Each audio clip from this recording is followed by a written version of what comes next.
અમારી યુટ્યુબ ચેનલમાં આપનું સ્વાગત છે। રિયલ એસ્ટેટને લગતી દરેક માહિતી તમને અમારી યુટ્યુબ ચેનલમાંથી મળી જશે।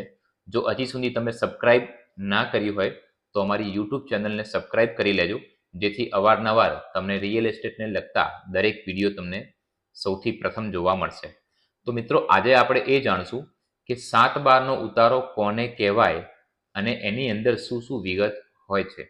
7/12નો ઉતારો એટલે સરકારી ચોપડાની અંદર જમીનની પૂરતી વિગતો, જેમ કે ખેડૂતનું નામ, ખેતરનું નામ, સર્વે નંબર એની અંદર કયો છે એ, સત્તાનો પ્રકાર, જે તે જમીન છે એનું ક્ષેત્રફળ કેટલું છે, જે તે જમીન છે એનો આકાર કઈ રીતનો છે, એટલે કે કેટલી પહોળાઈ છે, કેટલી લંબાઈ છે, જમીનનો પ્રકાર કેવો છે, બિનખેતી છે, ખેતી લાયક છે, જમીનનો પ્રકાર પણ એમાં દર્શાવવામાં આવે છે।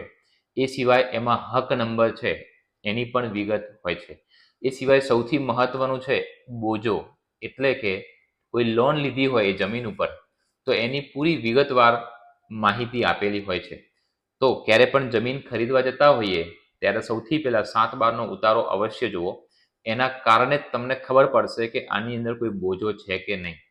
એ સિવાય આમાં ખરાબો શું છે, ગણોતિયાની વિગત, જે તે જમીન છે એ ખેડવામાં આવે છે, કોના થકી ખેડવામાં આવે છે, આ બધી જ વિગત તમને વિગતવાર 7/12ના ઉતારાની અંદર જોવા મળશે।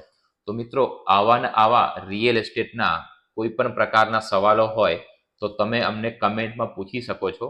અમે તમને પૂરેપૂરો પ્રયત્ન કરશું કે તમને વિગતવાર એની માહિતી આપી શકીએ। અને અમારી યુટ્યુબ ચેનલ સબસ્ક્રાઇબ કરી લેજો, જેથી તમને જમીનથી લઈ અને રિયલ એસ્ટેટના બધા જ વિડીયો જોવા મળે। જય હિન્દ।